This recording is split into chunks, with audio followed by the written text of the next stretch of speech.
wireless just spontaneously jumps to another. Okay. And I don't know why that is. Oh, that's weird. Okay. Let me just tell the listeners, switching streams. Oh. Okay. Let me finish this one up and end this broadcast. So let's see if we have people listening in the chat room. He is being, let me cancel this. Okay, so we should now be live again. Let me just check to see something. Lenny, how are you doing? Can you say something to the audience? Hello, everybody. Good morning. Good. It's nice to see you. Or it's nice to not see you. How can I see the audience? I can't. Okay. You can't see the audience. You can see me. No, I see you. All right, good. So we are back live on the Into the Impossible podcast, welcoming Lenny Susskind, who is a good friend, mentor to many of us. So just a reminder, we're going to have Kamran Vafa, Lenny's friends, Kamran Vafa, Barry Barish, Ray Weiss is also coming on in the next week or so. And we'll have on Shelley Glashow, who's a fellow alum of Bronx Science, Lenny's alma mater. We're just remarking how much fun it is to do talks in your pajamas, but also missing out on the pleasures of interacting with colleagues, and especially Lenny's colleague, Stephen Hawking. Lenny, I'm sorry, could you just say again, what did Stephen mean to you personally as a foil? He wasn't the easiest person to get along with. I remember hearing that from many people, but he had this magical, captivating effect on all of science, so much so that if you asked any person who's the most famous scientist, they would say someone like Stephen Hawking, not me. Yeah. Well, there were many aspects of Stephen Hawking. First of all, he was a great physicist. There's no question of that.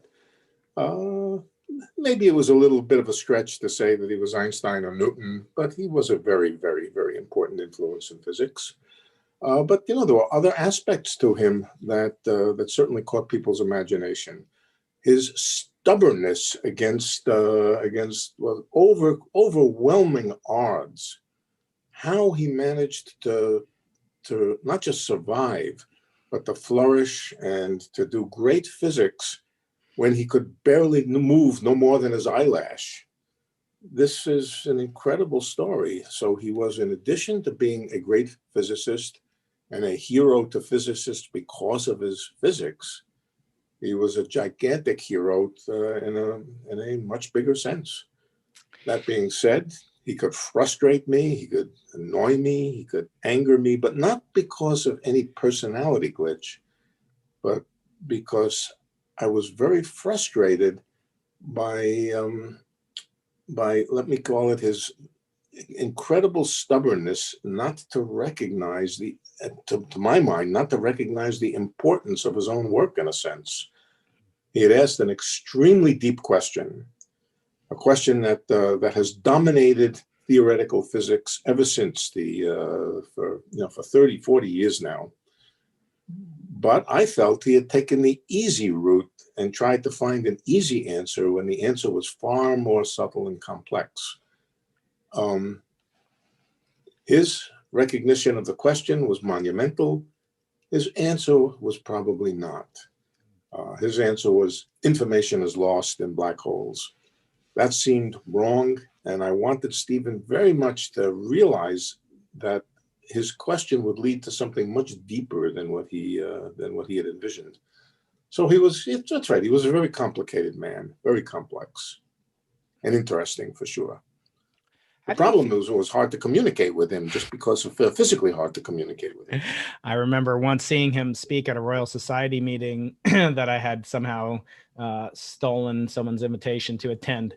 And Stephen was there as the guest, and it was 1996 or so. And someone asked him a question, and this was when he could still move his finger. Yeah. So he said, they asked him, why did you write A Brief History of Time? It's rumored that no one understands the entirety of this book, and no one's even read it. And Stephen answered in his inimitable synthesized voice, wrote it because my daughter needed to go to college. And his sense of humor comes across. Of course, your books are known for their clarity, but not for their dumbing down. I actually learned quite a great deal. Not that it's like some great encomium to hear from some nobody like Brian Keating that he benefited and profited greatly from your book. But some of the topics that you talk about are more relevant than ever 9 years after its publication. And I want to ask you, in the intervening 9 years since you wrote the book, what has changed? What would you write differently if you were to write this book again, other than lamenting the loss of your friend and rival in a friendly way, Stephen Hawking? Actually, I think I wouldn't write anything different. I think I would write almost exactly the same thing, but the difference would be that I would have written another book right afterward on the follow-up of what happened afterwards. The follow-up of what happened afterwards in the last, well, when did I write that book? 2005, something like that. It is now, let's see if I can do the arithmetic, 15 years later. The subject is the subject, and the subject means the subject of the quantum mechanics of gravity. That subject has not only expanded, but it's been clarified, not more than clarified, almost revolutionized by new ideas that I did write about in that book, but which have developed extraordinarily surprising directions. So I don't think I would have changed what I wrote in that book. I would have written another book afterwards. But so, I don't know if I have the endurance to do it. Yeah, I mean, when we think about books, so your most famous paper, I looked up, citations. I forget what it is. It's several hundred to 1,000 citations. This book and your other book, the Cosmic Landscape, I think, that book sold tens and tens of thousands of copies. What's the difference when you write a book for a popular audience that has a lot of red meat? Sorry to my vegan fans, but versus writing, a paper which might be read by a few thousand nerds at most, and maybe not even all the way through, versus your book writing for the popular audience that's consumed rapidly by hundreds of thousands of people? Well, in some senses it's similar, but first of all, I've always gotten a lot of, not just pleasure, but I think more than pleasure out of explaining things. I like to explain things. And there are at least two reasons why I enjoy explaining things so much. First of all, I'm a ham. And I really get a kick out of showing people how clever I am and how easily I can explain things which sound hard. So that's one aspect of it. But the other thing, which is very important, is the process of explaining, for me, teaches me a great deal about the subject I'm explaining. And the more I try to explain it to a less and less technical audience, the more I learn new ways to think about things. So it's an important part of my own physics, the process in my own head, what goes on in my head when I try to explain things. On the other hand, the business of writing a book like The Black Hole War gave me an opportunity to try out something that I'd never tried out before. That was to write about people, to write about myself.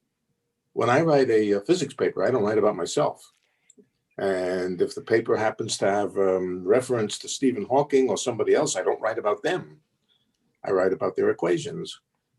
This was something I had always wanted to try my hand as a writer and see if I could both write a little bit about myself, about the people I knew, the whole human aspect of theoretical physics. And I found surprisingly, much to my surprise, that I had some ability to do it. Yeah, I had a terrible time as a young student, with my English classes. I was always considered a very poor English student. I don't know why that was. You talk about your childhood and even going to Yeshiva University, which I didn't go to Yeshiva. I was a professor there. You were a professor at Yeshiva University. I was a professor at you the were at Cornell, right? School. Yes, I did not have a religious upbringing, not at all. Quite the opposite. I don't want to talk about that. Obviously, that plays a role. We've had on guests ranging from the world's most famous rabbis to the world's most devout atheists, and I think I know where you stand. But I want to get back to what you talked about. Incidentally, I did go to CCNY, to City College, just to give it. That's a plug. Right. Sorry. Yes, and that's what your friend and also fellow graduate Shelley Glashow talks about in his book Interactions. I have that somewhere. He calls CCNY the circumcised citizens of New York. So. He might go there. He didn't go there either, but no, he had an opportunity to be a professor there, and it's too bad because he could have had a good career, if he took the job at CCN. No, CCNY is a wonderful institution. I don't want to disparage it in any way, but you talk about having a little bit of a maybe it was a a complex, but maybe it was more of a chip on your shoulder. And I see you as, you're a brawler. You're one of these tough, New York Jews. I hate to keep bringing up our common background, but the point is, I think I characterize you as fearless. I don't think that you're, infallible, but I feel like you're fearless. And I wonder if that modest upbringing you had with parents, your parents didn't go to college, right? No. My father got through the 5th grade. My mother, I think, got through the 10th grade. And now you're a member of the National Academy of Sciences. What does that feel like? Did you ever have what we call imposter syndrome in academia? Boy, did I. I don't think I felt I was an imposter because I felt I wasn't talented. But, I came from this very working class background. My formative years up to the age of about 22, most of the people I knew were very working class. My father and his plumber friends. I was a plumber for a while. And CCNY was not a place where you got the Harvard, what shall I call it, patina. It was full of working class kids like myself. We didn't live on campus. We took the subway to school. So when I finally got to graduate school, I felt very out of place. People were extremely kind to me at Cornell. They felt I had talent and they were extremely kind to me, but I felt out of place. I felt I was in a world that I didn't come from, and felt awkward in it. And I don't know if I felt I was an imposter, but I did feel very much an outsider. And I did wonder, do I really have as much talent as I hope I have, and to justify how nice people were to me? So yeah, and I think that lasted a long, long time. And I felt like an outsider until I suddenly discovered I was the ultimate insider in the subject. How do you mean? How do you mean the ultimate insider? I mean, well, I began to discover that half the population of theoretical physics had been my students or my postdocs or my close friends. And I also began to feel much more comfortable in the academic world, just probably because people listened to me, people tended to accept what I said. I think I was probably 50 before I began to feel comfortable in the academic world. Wow. And that was long after you were at Stanford, right? I mean, this is long after I was at Stanford, yeah. I went to Stanford when I was 37, 38. Wow. And to what do you attribute, what would you recommend to somebody, younger person now, not quite 50, who still struggles with this, who has kind of this alternating view of himself or herself as talented, as curious? What is the test? What's the metric that someone can use to keep encouraging them to go on? Okay, so maybe I won't give any advice about how to get out of that predicament, but maybe I will give some thoughts about how to use that predicament. Please. Yeah, I mean, I think very likely my own sense of, I won't say inadequacy, I didn't feel inadequate. My own sense of discomfort, probably to some extent, may have led me to be more independent, more, and to push harder on ideas. Maybe I just wanted to succeed because I did have this feeling of outsideness. So I would say just whatever your what's the right word? Whatever your sense of not belonging or whatever it is, use it. You probably can't get rid of it that easily. Use it. Find a way to use it. And you even had encounters on the, sacred grounds of Cambridge and Oxford and Utrecht and all these places that you recount. The book is an adventure story. I kind of think of you, it's a cliche, but the Indiana Jones of theoretical physics. But I do feel like Sigmund Freud once said something to the effect that, a man who is loved by his father and mother, in some sense, is like destined for greatness. And it applies to women too. Do your parents give you confidence? I mean, you weren't raised Jewish. What was your, parents' I was raised Jewish. You were raised Jewish, but you weren't, you're not a believer now. So what was your, wait, I wasn't raised religious. Yeah. Be careful. I mean, yeah. I was raised quite Jewish out of a different tradition. The tradition was Jewish leftism. Leftism coming from before there was the Soviet Union. My grandparents came out of Eastern Europe at the time of the Tsar, and they were leftists. They were all leftists. They were not religious. I suspect my father's family were atheists, but they were, and that's what I grew up in. But it was very Jewish. What it wasn't was religious. Mm-hmm.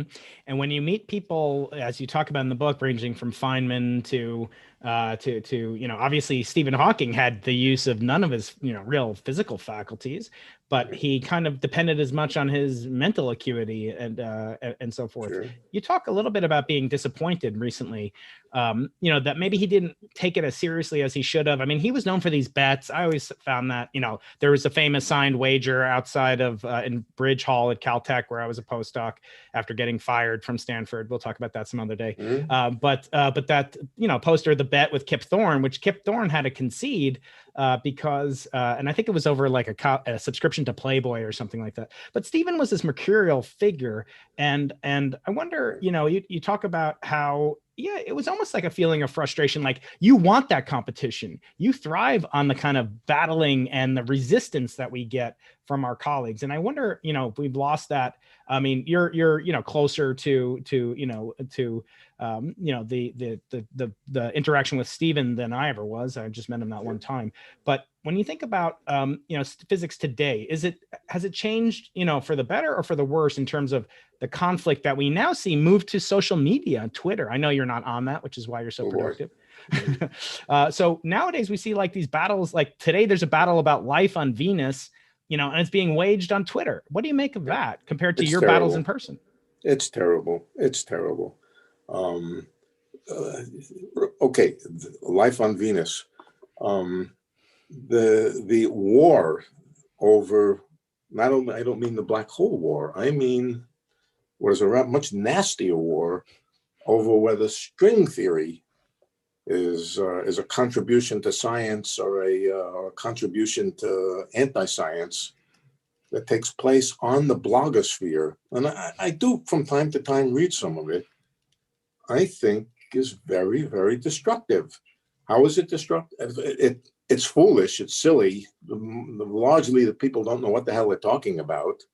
And especially if you read the commentary that comes after the things that the bloggist says, they can be imbecilic. They can truly be imbecilic. But what does it do? What is its net effect? I think it adds to the sense that you can't trust scientists.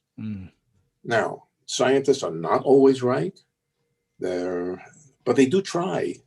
There's very, very little, in my experience, there is very, very little dishonesty in the science that I think I am involved in. Maybe no dishonesty, or no, they can't say none, but very, very little.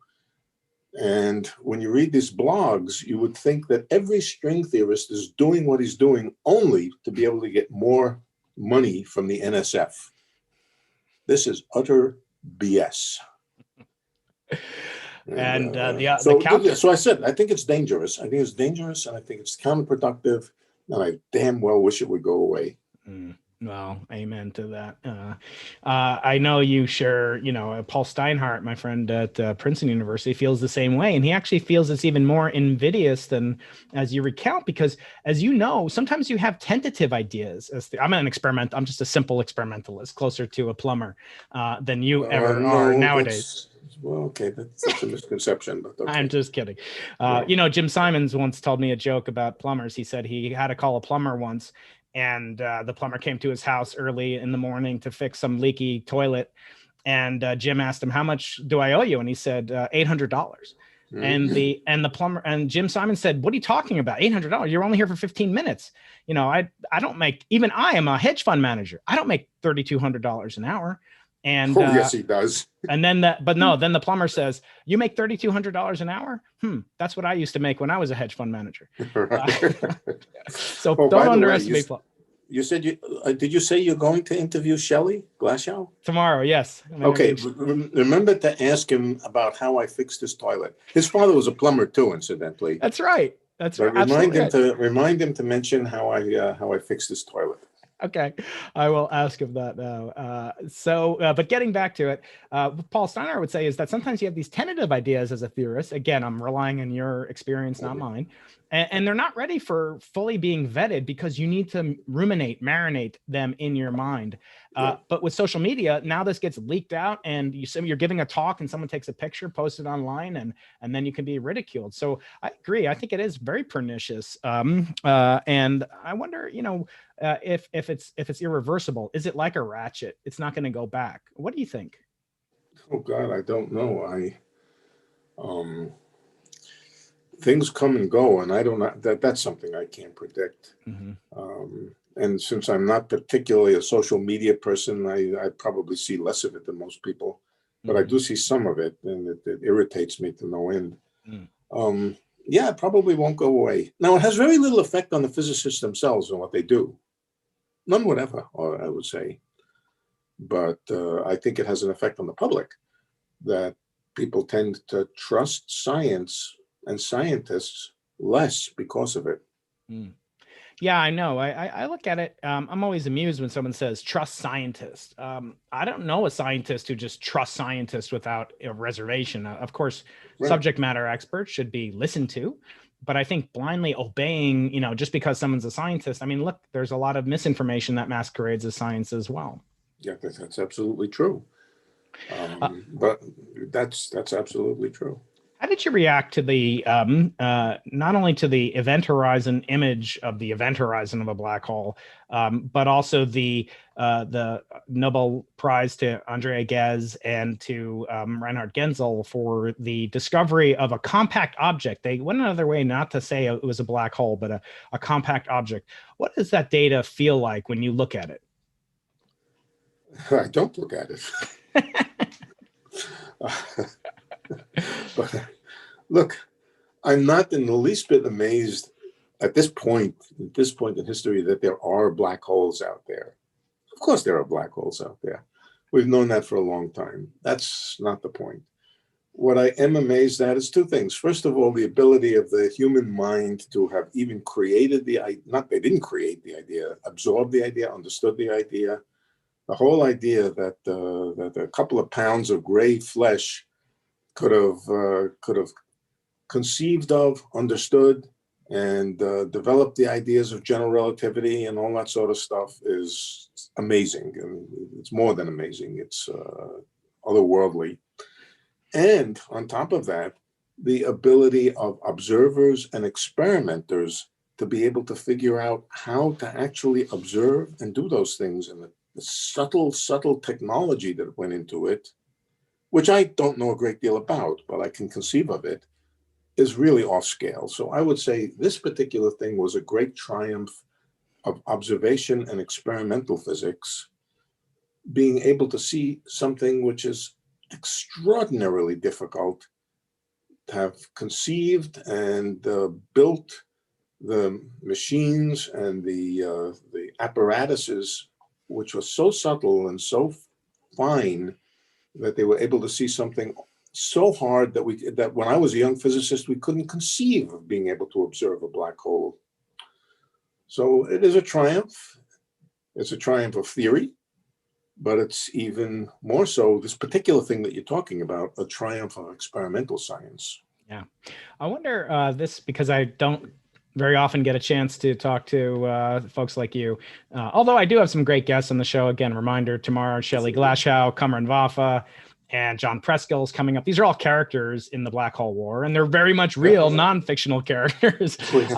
I ask all of them. I asked Roger Penrose this too. I said, part of the citation or part of the recognition that you received, this, golden, this is my Gelt version of the Nobel Prize that I got when I was at the Nobel Museum 10 years ago.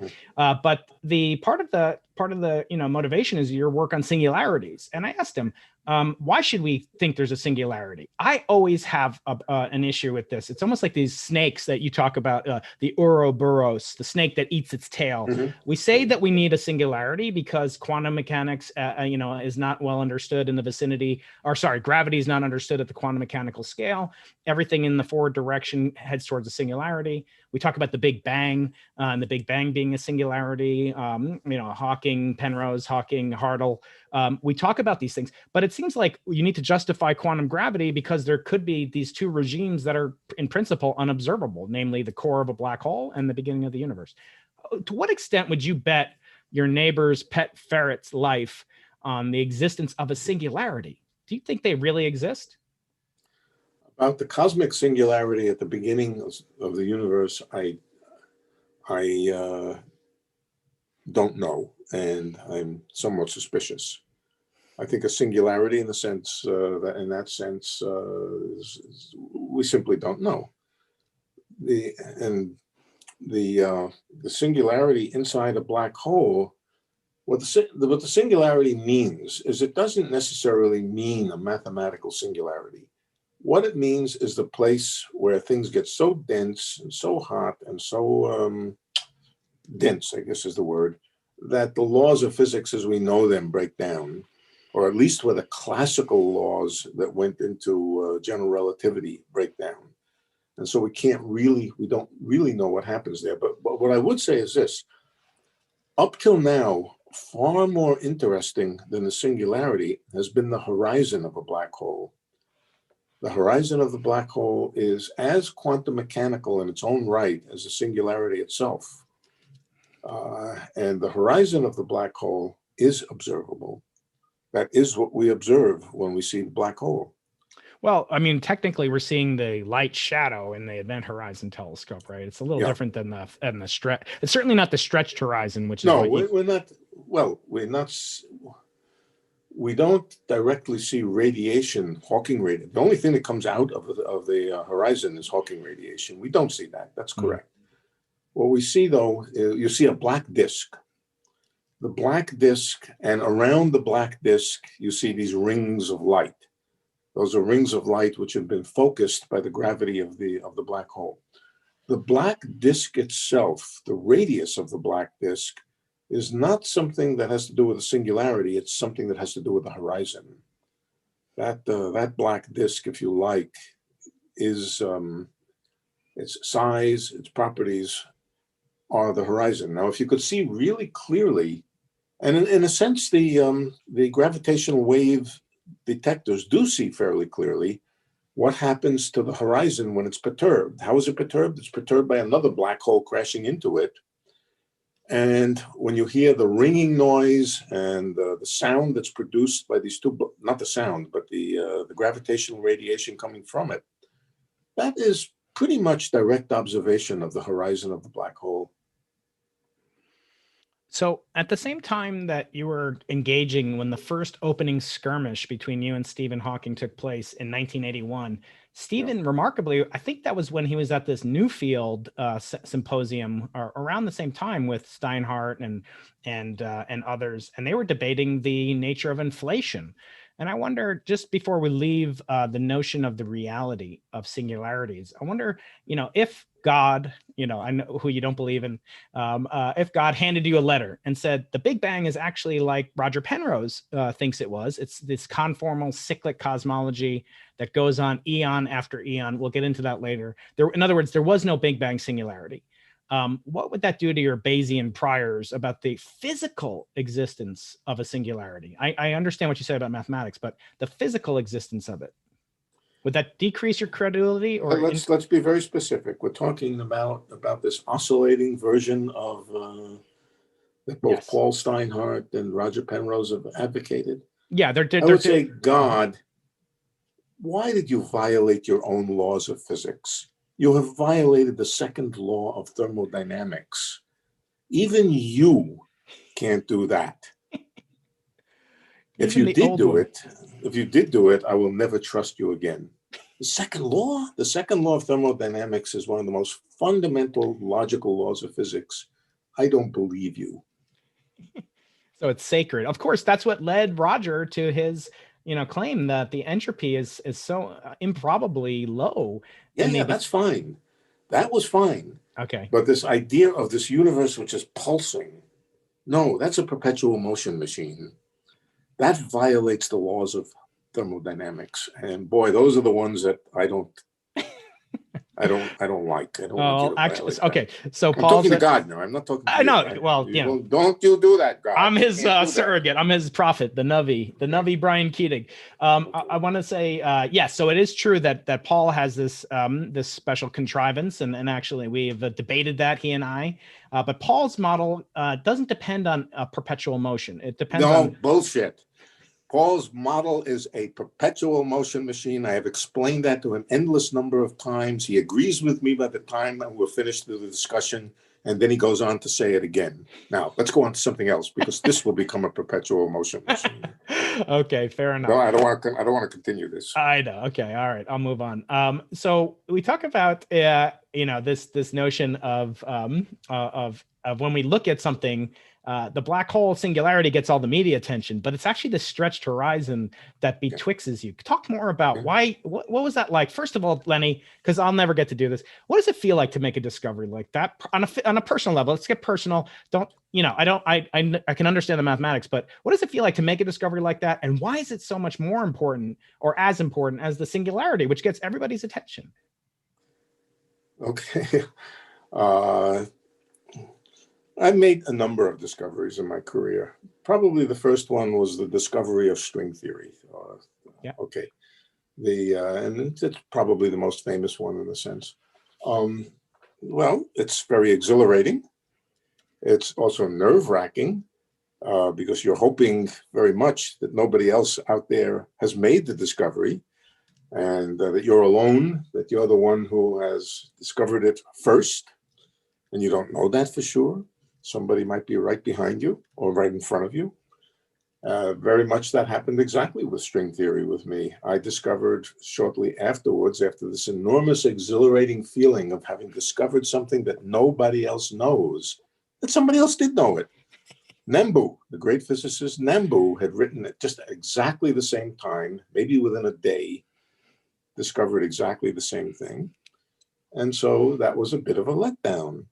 On the other hand, at the same time, I felt, wow, I had done something that the great Nambu had done.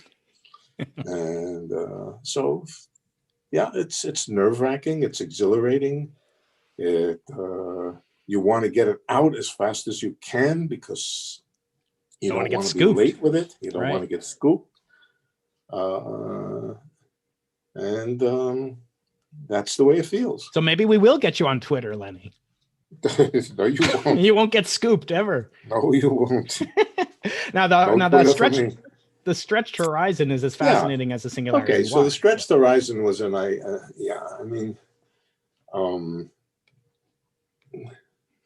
what to say? The idea that first of all, there was an old idea, a very nice idea, that was due, I'm trying to remember exactly, it was a French relativist, and I know him quite well, and I can't remember his name offhand. Thibaut Damour. Thibaut Damour, and followed by Kip Thorne and other people who are general relativists, had put forward this idea of, they called it a stretched horizon. It wasn't me, but they had a slightly different meaning. They had, the stretched horizon was something that could sit outside the horizon, but it wasn't physical. It was just an arbitrary mathematical surface that you put around the black hole, which was just there for mathematical bookkeeping reasons. And they had worked out a whole theory of the behavior of black holes based on this stretched horizon idea. What I think my contribution was to say, yes, if the stretched horizon is real, it's a real place just above the horizon of a black hole where quantum mechanics becomes truly important, where the temperature of a thermometer that you would lower down into the black hole would become enormously large, that there is a genuine real place just above the horizon of the black hole, in which all the information that falls onto the black hole resides, where it sits there, it boils, and eventually boils off little bits that we call Hawking radiation.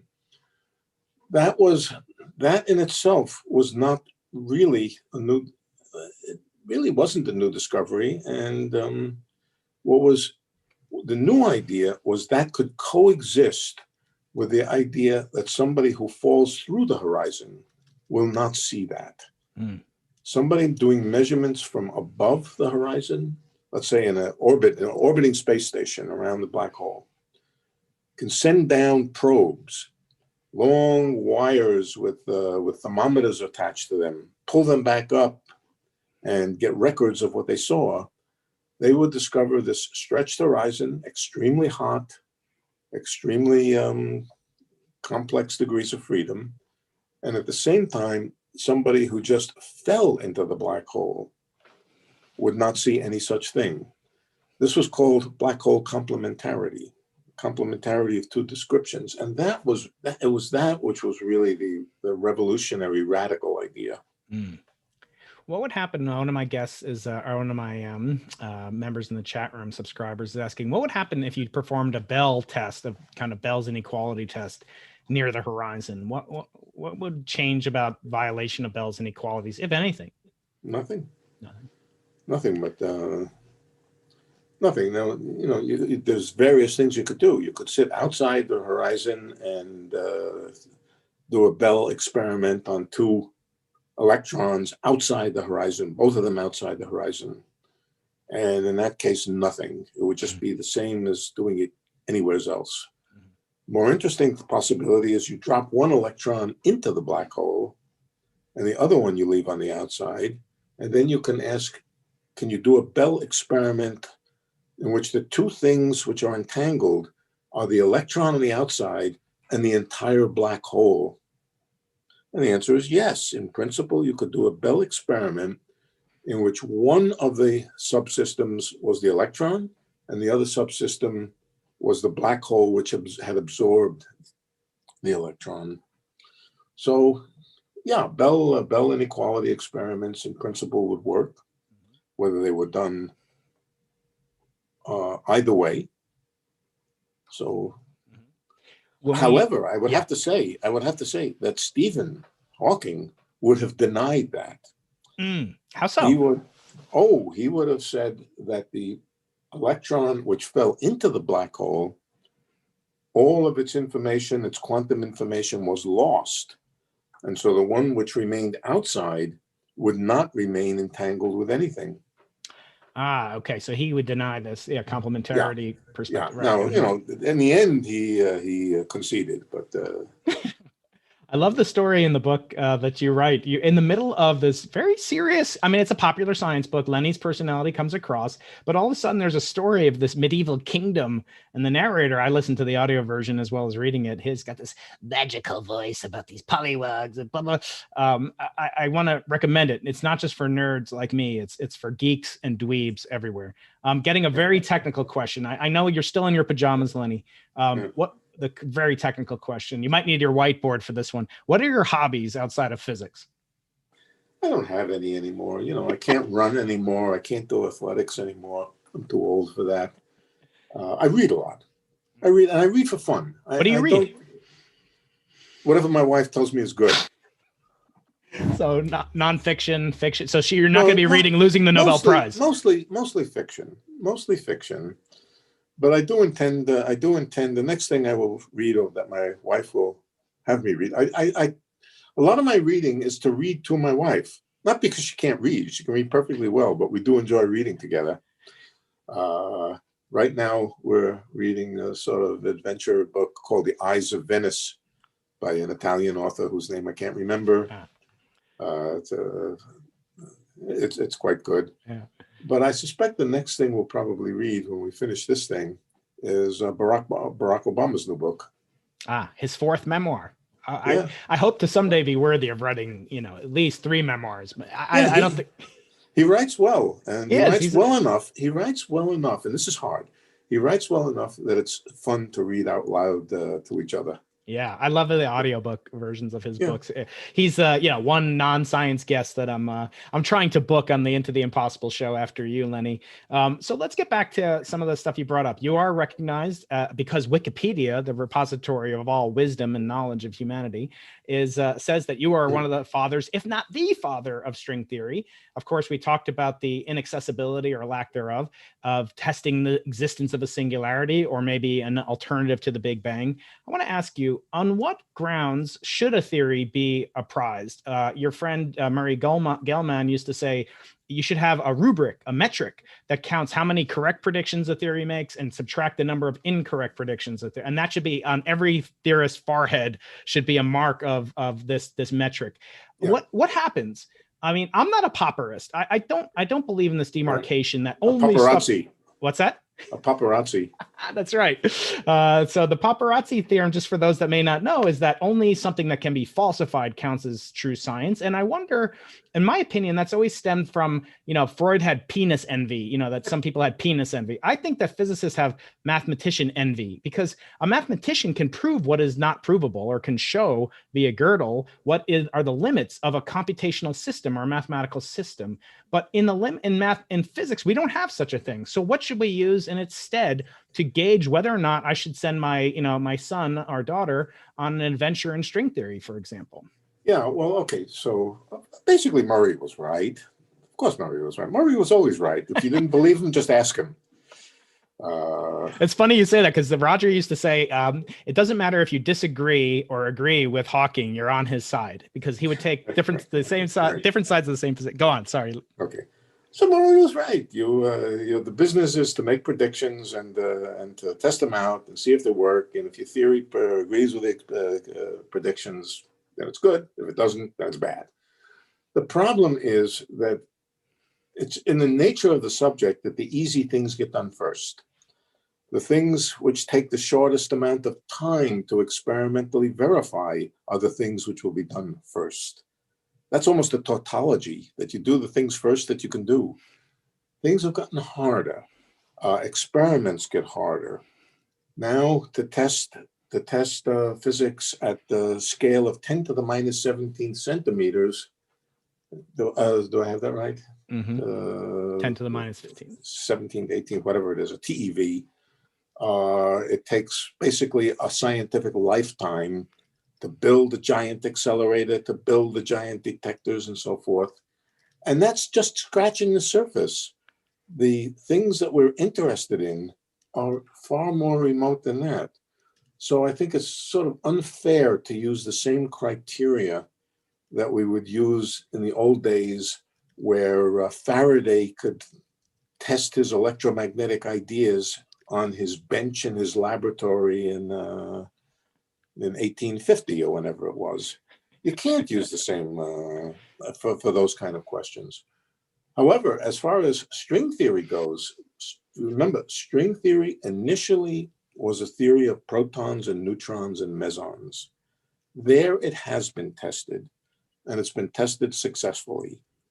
It's been tested successfully. There are no predictions of string theory which didn't conform to what we know about hadrons, and we know that they behave like strings. There is no doubt about that at all.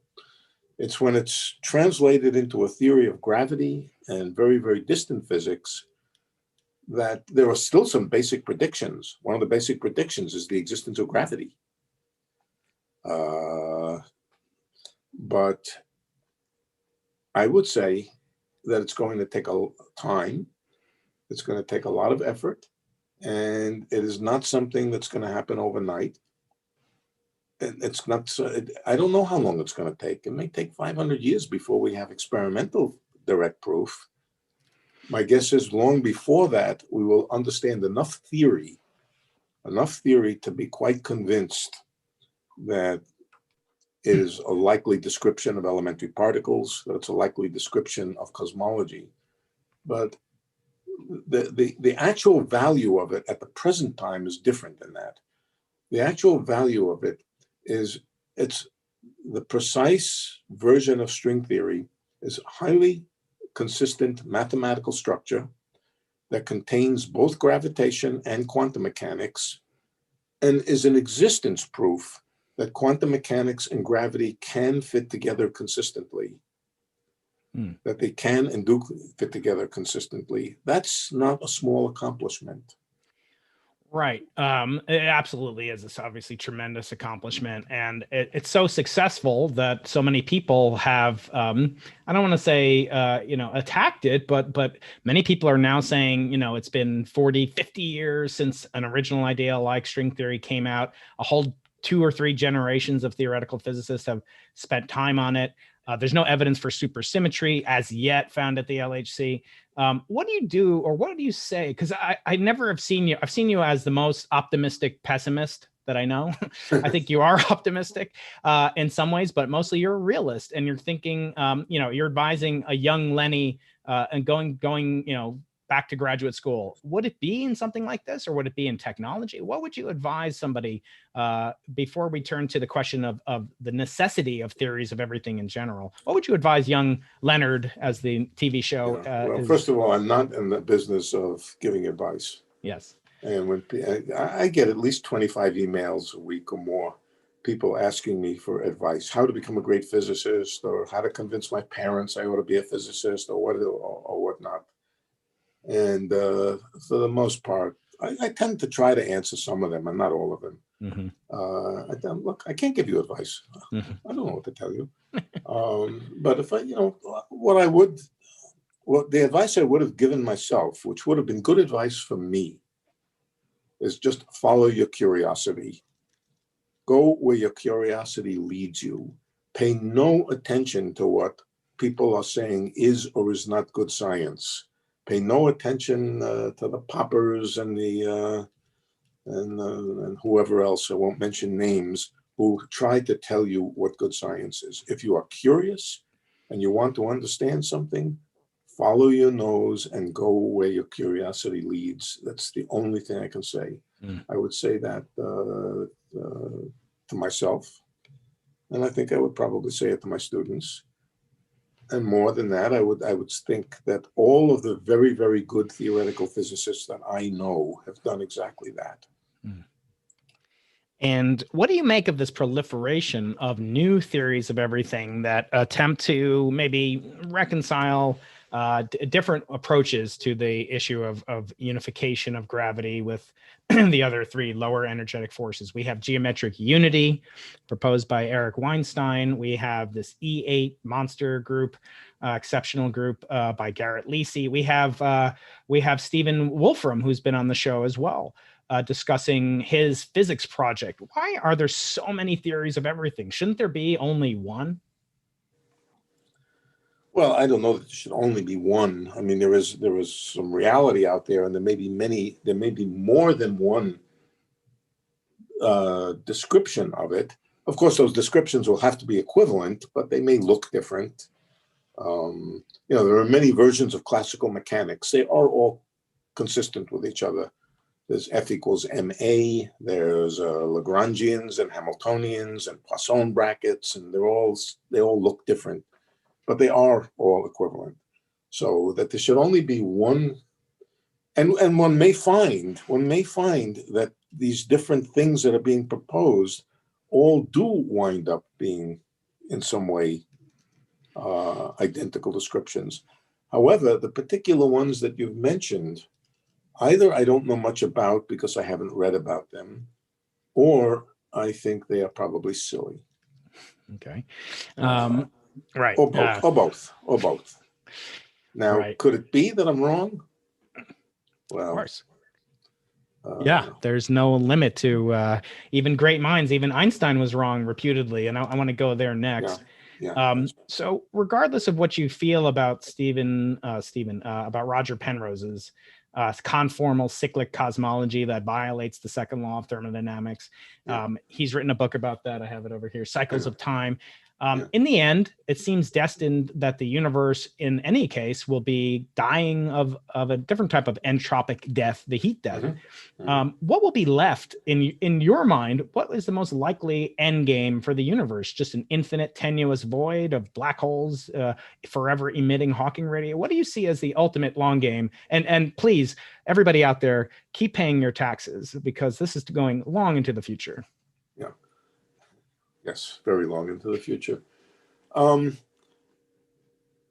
thing that I find most interesting to say it's convincing, I think is too strong. But the thing that I find most interesting is this idea of eternal inflation of Andre Linde and other people who, their picture of what happens with the universe is it does tend to recycle itself, but not in the same way not in the deterministic way that Roger imagines, but that fluctuations take place. These fluctuations are, one version of them are called Coleman-de Luce instantons, which cause the universe to make transitions to other types of environments. And this just goes on endlessly forever and ever, and constantly renewing itself to some extent. And potentially that might be right. But I think I think I probably should just say, I don't know. I asked you before we began, is it okay if you ask me a question and I say, I don't know? And you said, yes, it's okay. So yes, I think I don't know. I don't think anybody knows. There are some things which are just plain inconsistent with the laws of physics as we know it. I think violating the second law of thermodynamics is not a good thing.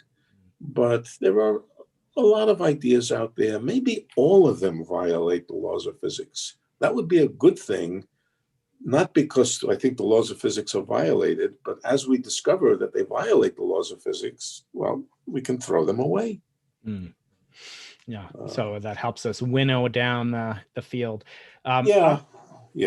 You talk a lot in the cosmic landscape about the multiverse as a sort of a really a polemic, all in a good way, argument against this anthropic or fine tuning. Can you explain why does that bother you? Because I feel like the anthropic principle, in some sense, your colleague Andre Linde, who I know, I'm an advocate of the anthropic. No, I'm sorry, but right. So people like Andre Linde will use that and say he's been quoted as saying things like, "Why should there be only one universe?" In other words, that it's almost more natural in his mind, and he says almost that he has faith that there should be other universes. What do you make of that? Andre is an incredibly brilliant physicist. He also has a bit of a spiritual side to it. It's not a religious. It's not a conventional religious side, but I don't know quite if the word is spiritual or idealistic and so forth. My interest in the anthropic idea in the multiverse is much more hard-nosed than that. There are three things which would push me in that direction. Let's see if I can remember them. The first is that the universe is known to be very, very much bigger than the part we can see. That's from the flatness of the universe. It's like the Earth. We know it's very, very big because it looks very flat. If we're standing in the middle of a field someplace and we look out, all we can see is a mile in every direction. We could say, oh, the Earth may be no bigger than a mile in every direction. But no, that's not right. It's so damn flat that it must be much bigger than that. Same with the universe. So we know it's enormously big. We know this fact about the cosmological constant. It's absurdly small and it appears to be very, very fine-tuned. Okay. And we know that these the inflationary idea works very well. We know those three things, and they tend to lead the equations themselves of trying to combine those things together. Oh, we know something else. We also know that this is a string theory fact. The string theory facts are not as reliable as other things. Why? Because it may not be the right physics. Right. But it seems to produce a vast, vast number of different solutions of its own equations, meaning a vast, vast number of different varieties of possibilities.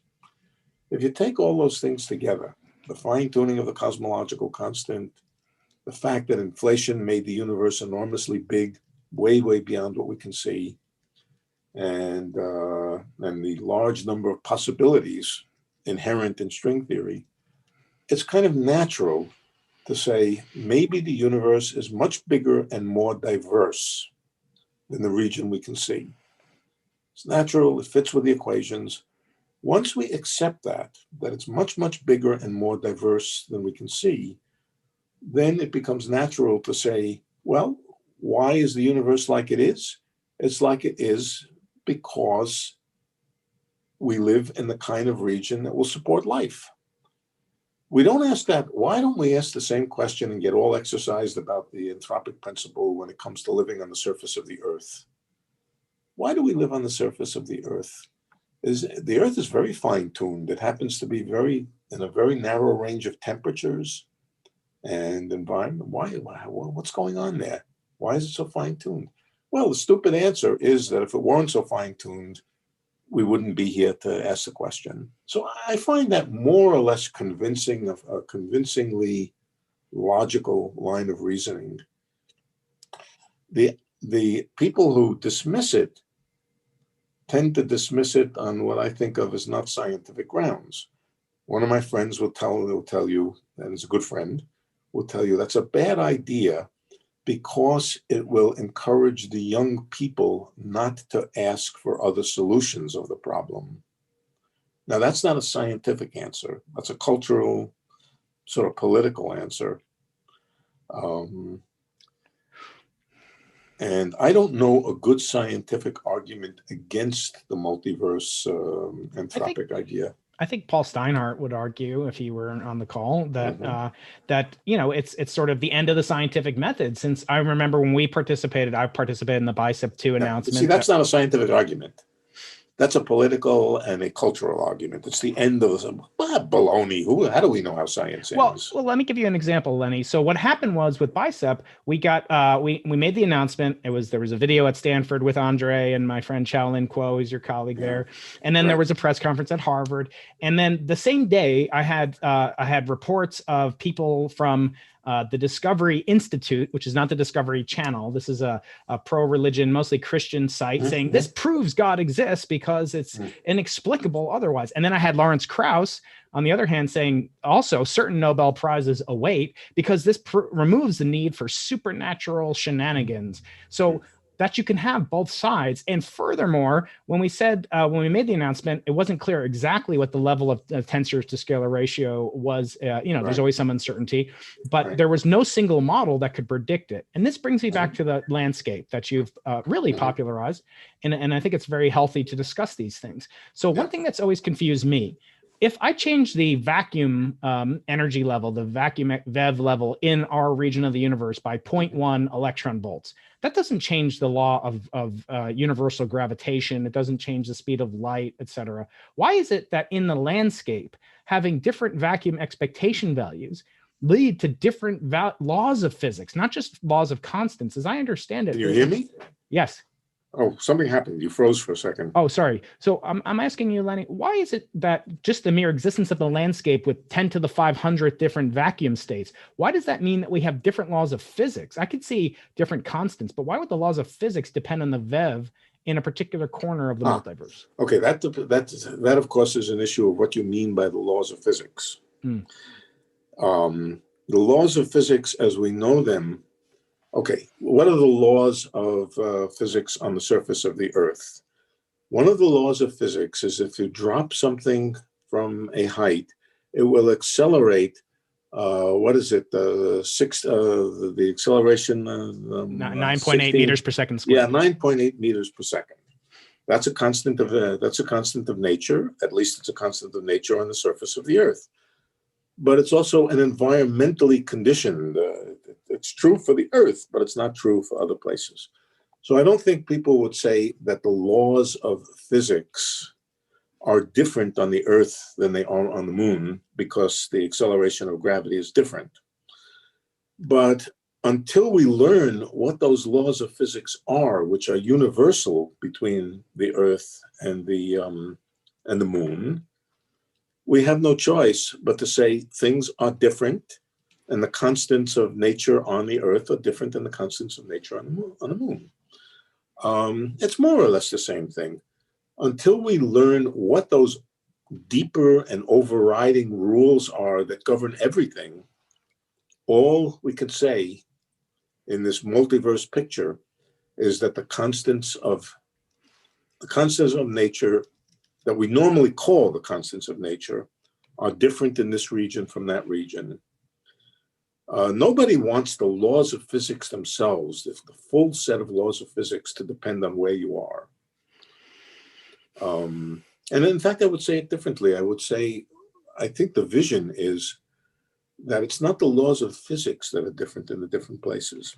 It's the solution to those laws of physics, not the equations themselves, but the solutions of those equations. The solutions might consist of a collection of constants or a collection of numbers. They could be one thing, could be another thing, but happen to be this particular thing in our neighborhood. So if you mean by the laws of physics, the deep final laws of physics that we don't know yet, I think everybody would like, Andre as well as everybody else who advocates this idea, is that those laws should be one set of laws. Yeah, I would think that would be most elegant and parsimonious. Do you have a few more minutes, Lenny, for a few final questions? A few more. Yeah.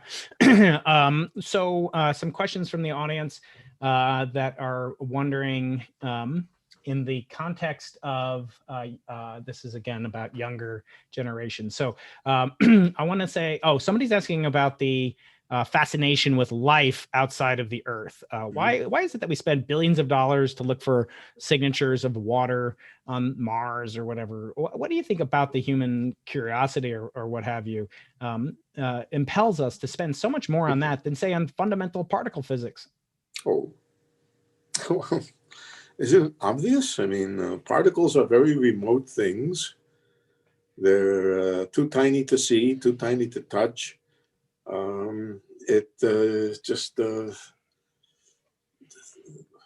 I more curious about particles, which are after all very boring?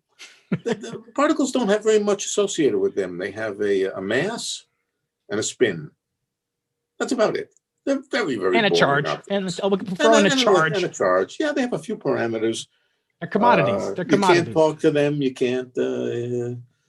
Am I more curious about them than I are about whether there is life in the universe? I would say it's a different kind of curiosity. One, I, as a physicist, am very interested in fundamental particles because I think they may lead to something deeper than themselves.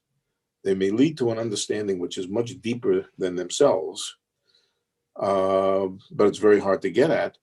But I, as just as a human being, as an ordinary human being, I'm terribly curious about whether there's life out there, whether I could communicate with it, and so forth.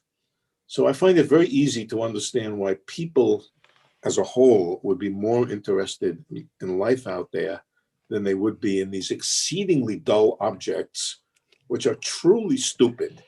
They have no consciousness. They're dull. Mm-hmm. They're only interesting insofar as they could ultimately lead to something much deeper than themselves.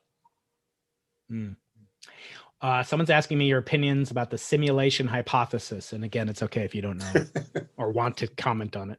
Yeah, I don't know. The simulation hypothesis means what? That we live in a computer? Yeah, that you're basically you're being simulated. I'm being simulated because AI is going to increase so rapidly, and according to Nick Bostrom and others, that the overwhelming likelihood of life is that it's all artificial, as Max Tegmark wrote about in Life 3.0. Okay, I don't know what it means to say.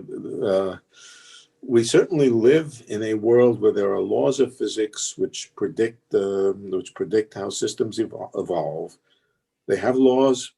The world has laws. Those laws could be thought of as a computer program, if you like, or as analogous to a computer program. Computer program that tells you what happens next. A quantum computer that tells you if the state of the universe, if the state of the computer is such and such, in the next instant it will be such and such. Well, we do seem to live in a world with laws. The laws could be thought of as algorithms for updating what happens next. I think the real question is not whether we live in such a world where there's an algorithmic sense of what happens next, but whether it was put there, whether it was put in place with a purpose. Is there an intelligence? Is there a computer programmer, an intelligence who created it for a purpose? That I haven't got the vaguest idea. Was the world created by an agency, an intelligence, or something that was trying to do a computation? I personally think not, but it seems to me could be. One of my subscribers is asking a question. I don't fully understand it. Patrick is asking about the holodeck or holographic. I think he means the holographic universe principle. Was that startling to discover or come upon or invent? First of all, do you believe that theoretical physics is invented or discovered? Just yes or one word answer. You don't have to go into a deep discourse. Well, I think I think it's a combination of both. That's exactly what Jim Simon says. Both. Yeah, it's a combination of both. The ways of describing and thinking about an objective fact might be somewhat variable from civilization to civilization. They may all be equivalent, and there may be some inventiveness in describing a way of thinking about things.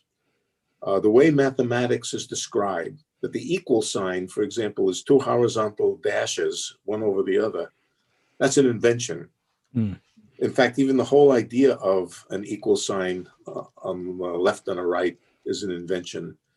On the other hand, it's describing something which we think is more objective than just the pretty pictures that we use to describe it.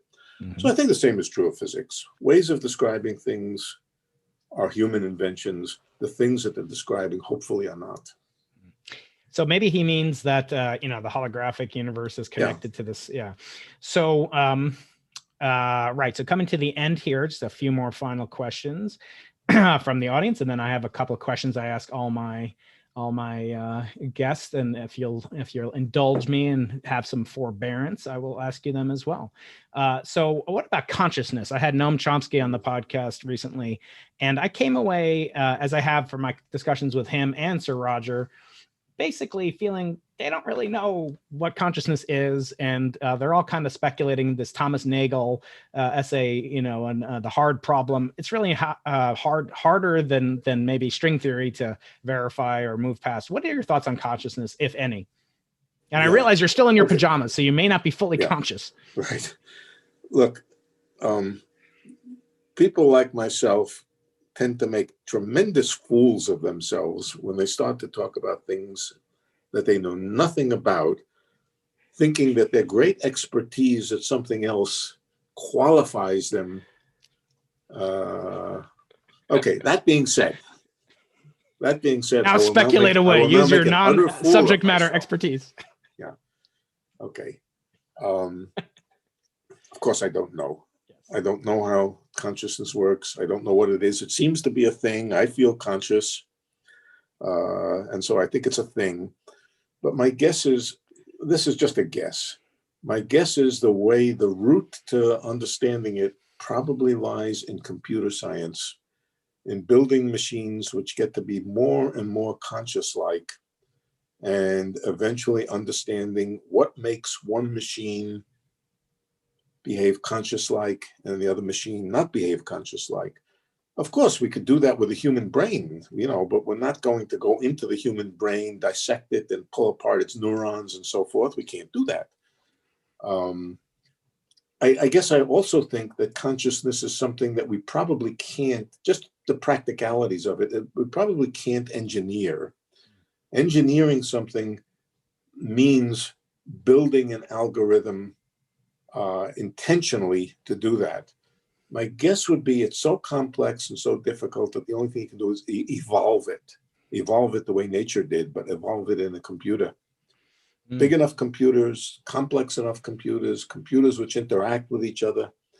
Maybe eventually we will begin to understand through computer science, through AI, and its connection with neuroscience, perhaps we will begin to see patterns emerge in what kind of things exhibit consciousness. that I would think is the hope for eventually understanding it. Now that I've made a grand fool of myself, Okay, we'll move on. Yeah, actually, none other than Galilei, speculated on the nature of thoughts, and Noam Chomsky calls it the Galileo problem. Speaking of Galileo, he is visiting right now here in La Jolla. Really? Yeah, here he is. I think we need a finger puppet of you, and here's one of Carl Sagan. We'll get one of you, and then we can really stick it to you, Lenny. Okay. Lenny, I want to ask you, what heroes would you most like to meet from that are no longer with us? Who would you like to have a physics conference with? As I said in the very beginning, one of the most touching, endearing parts of Black Hole War is that it made me nostalgic for the times I could get together with my colleagues, and that my young students are missing out on the congeniality of in-person gatherings. If you could have an in-person gathering, who would you invite of a great from the great physicist of yore? Okay, so let me ask, who would I like to have coffee with? Yes. Okay, yeah. There are two particular figures, many, but there are two particular figures that have always intrigued me a great deal. One of them is the ancient Greek Aristarchus. Yes. Aristarchus was he's not as famous as Aristotle, but he was far more of a greater scientist. He was the greatest scientist of the ancient world by far. He was the one who first figured out, for good reasons, that the heliocentric theory, Copernicus recognized that and quotes him, but he figured out so many brilliant things that sort of was semi-lost to history because his writings disappeared. I would love to talk to Aristarchus and see what he thinks about how things evolved after him. Okay, he might have been a very boring man, who knows? But there is one person that has always not just fascinated me, but I sort of feel close to in some way, and that's Michael Faraday. Michael Faraday was, of course, he had this pictorial way of thinking that I find very close to my own way of thinking. Closing your eyes and visualizing. He visualized the lines of flux, magnetic fields, electric fields, but he also had something that I admired tremendously, an ability to explain and a desire to explain to the general public what science was about. I don't know if you've ever read his Christmas lectures. Yes. His Christmas lectures to the working man, basically, on how electricity and things work. A marvelous expository. And he knew very little formal math, right? Yes, he knew very little formal math, but he had this immense ability to visualize how nature worked. And so Michael Faraday was somebody who has been a hero for me. And maybe that is, Lenny, a segue that will get some resolution to your displeasure or propensity not to give advice. Maybe the advice is to follow these people or at least learn about them. I feel like if I met a painter, I would say, you want to be a painter? Okay, paint Monet. Paint every piece that Monet and Picasso ever painted, and you'll be pretty good. And that's what you do in the theoretical minimum, which is a wonderful segue. I'm hurting myself on the back by patting myself on the back. The theoretical minimum, I'm recommending that to a very brilliant, he's actually the son of Eric Weinstein. I'll get into that some other time, but he's a brilliant 15-year-old kid. And my course of education for him and tutoring him somewhat is that I want him to go through the theoretical minimum and go through those books. I think he'll come out with this wonderful exposure to the foundations. And it's not pure mathematical. There's mathematics, but there's also your love of teaching comes through. And I'm going to put links to all your great lectures online. I want to finish, if you'll indulge me, with a little more forbearance, Lenny, 3 more questions, and then I'll let you go back to bed. I'm not going back to bed. So Kamran Vafa is coming on the show next week, as I said. Yeah. And I don't know, did you fix any of his faucets or toilets back then? No. Kumran is much younger than me. He was a little older than me. Yeah, he has this wonderful book called Puzzles to Unlock the Universe. And in it, he talks about his favorite puzzles, and one of them being the Ising model. He basically goes through what is the Ising model and why it's so interesting, and it brings up spontaneous symmetry breaking.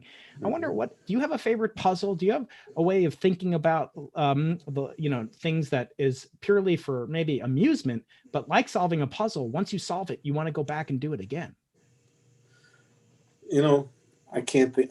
The answer must be yes, but you've caught me unaware. So go on to the next one because I can't think of a quick answer to that. Okay, yeah. I think Michelson, the great Michelson, said something like, all experimentalists are puzzle solvers because they're just like little kids. They want to go back and redo the puzzle. And I always point out that physicists are a lot like kids because they love solving puzzles. They're very curious.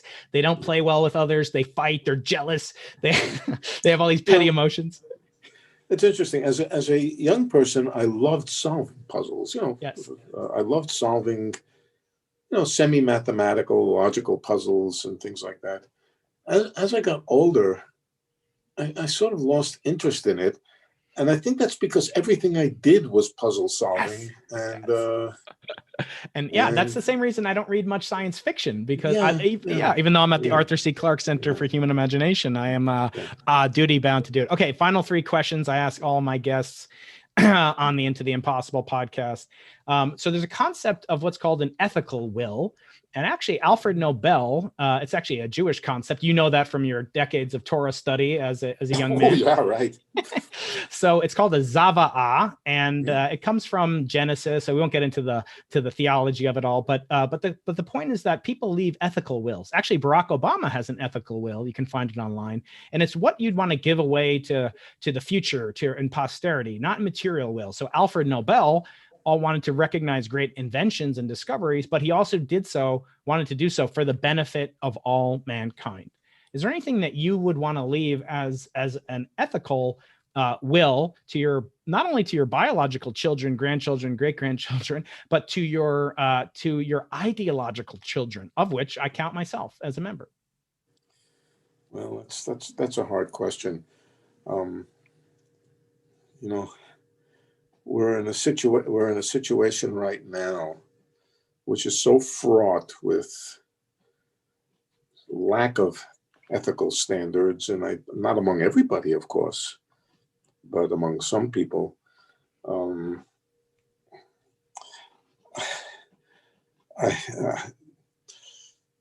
boy, I don't have an answer to that. The only thing I can say is, if you care at all about the world, you've got to speak out. That's phenomenal. You've got to speak out, and you've got to say clearly what you stand for and what you believe in. And now I'm talking about political things. And you know as well as I do how fraught things are and how dangerous the world is.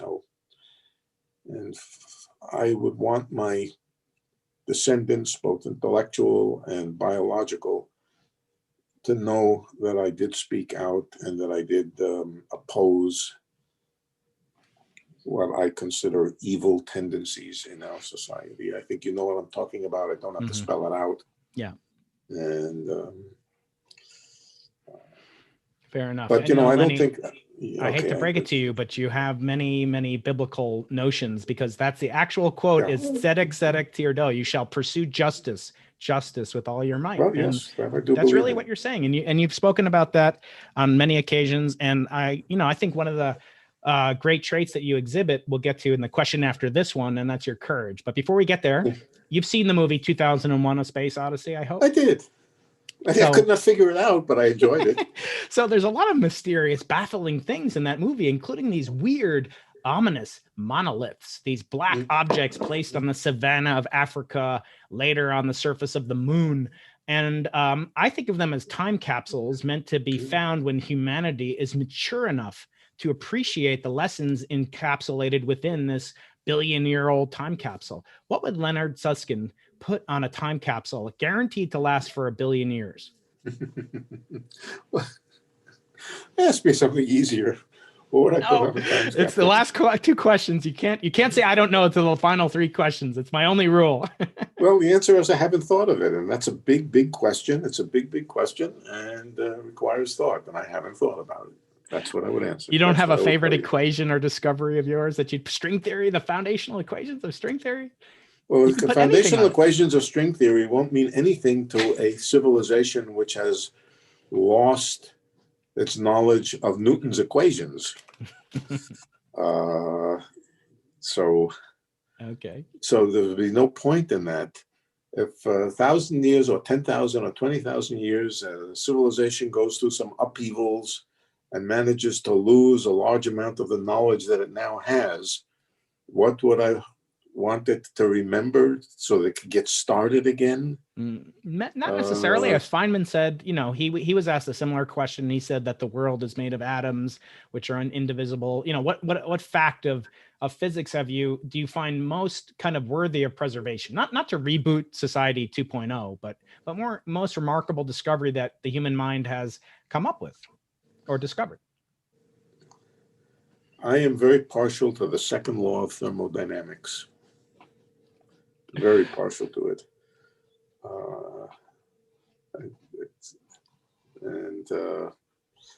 Beyond that, quantum entanglement. How about that? Quantum entanglement. Fair enough. And actually that dovetails nicely to your fascination with entropy and the marriage of the two of them, fascinatingly, at the surface of a black hole, the stretched horizon of a black hole. Exactly. Last question, Lenny, before I let you go out for your cup of coffee with your wife. So we've gotten into the future, both in what you'd leave for humanity kind of as an ethical will, and even discussed what would happen on a time capsule or what you'd put on a time capsule. I want to ask you now, going backwards in time. So Sir Arthur C. Clarke had all these famous laws. The first one is any sufficiently advanced technology is indistinguishable from magic. His second law states that for every expert, there's an equal and opposite expert. And his third law is the only way of discovering the limits of the possible is to venture a little way past them into the impossible. And that's how I got the name for this podcast. It's called Into the Impossible for that very reason. What thing about your life mystified you or did you think was impossible? And then thanks to your courage was eminently doable because you had the vision and the intensity to go into the impossible. Yeah. Well, I'm not sure it quite answers the question, but there's a quotation that I've always liked and admired because I think it really does reflect things about the way I think. And it's a quotation of the famous detective. You know which detective? Sherlock. Mr. Holmes, I presume. Right. Now, how the hell did it go? When you have eliminated all that is impossible, whatever remains must be the truth. Do you know the precise? Yes. Once you eliminate the impossible, whatever remains, no matter how improbable, must be the truth. Sir Arthur Conan Doyle. Right. No, that was Sherlock Holmes. Yes. Well, I think I know. Right. No, you can't give that to Arthur Conan Doyle. It's Sherlock Holmes. I'll cite that. His H index is too low. Right. I always felt a lot of my life went that way. That my life, I mean my scientific life, that I was up against puzzles, which I didn't understand, and I kept looking for solutions. Always in the back of my mind was that one crazy solution that I was afraid of because it was just too unlikely, but eventually everything else failed and you realized it was all that was left. The holographic principle is a particular example of that. Now, of course, that was not only me, that was also Gerard Tuft, but that I had sensed that long before, but just kept thinking that's too crazy that the world is a kind of hologram. And just pushing against the problem, in particular, the problem that Stephen Hawking had raised, and looking for this solution, that solution. And eventually I realized that's got to be it. There's nothing else left. And so I always admired Sherlock's quote. Did that answer the question? Probably had nothing to do with the question, but it did. In fact, it did me better because now I've got another question to ask my future guest. I'm going to ask Shelley that tomorrow. I'm going to say none other than Sir Leonard Susskind. So I want to remind folks, that tomorrow I'll have on Shelley Glashow. Please send me questions for him. I've already gotten one from our esteemed guest, Professor Leonard Susskind. And in your honor, Leonard, tomorrow is the Leonid meteor shower. So we've arranged for that. So when you look up from Northern California, know that I'm thinking about you. And I will send you some meteorites someday, as I do to some of my subscribers to my newsletter. These are actual meteorites, space dust from 4.2 billion years old. Some collected from the Leonid meteor shower in honor of Leonard Susskind. I want to thank you, Leonard, Lenny, so much. You've been a wonderful guest, and you've been an inspiration. And even though you can't remember meeting me, we did meet, and I can now say I met a living Lenny legend. And I want to thank you so much for going into the impossible, and wish you all the best. And I hope we'll stay in touch. Thank you. Thank you. Bye-bye. Okay.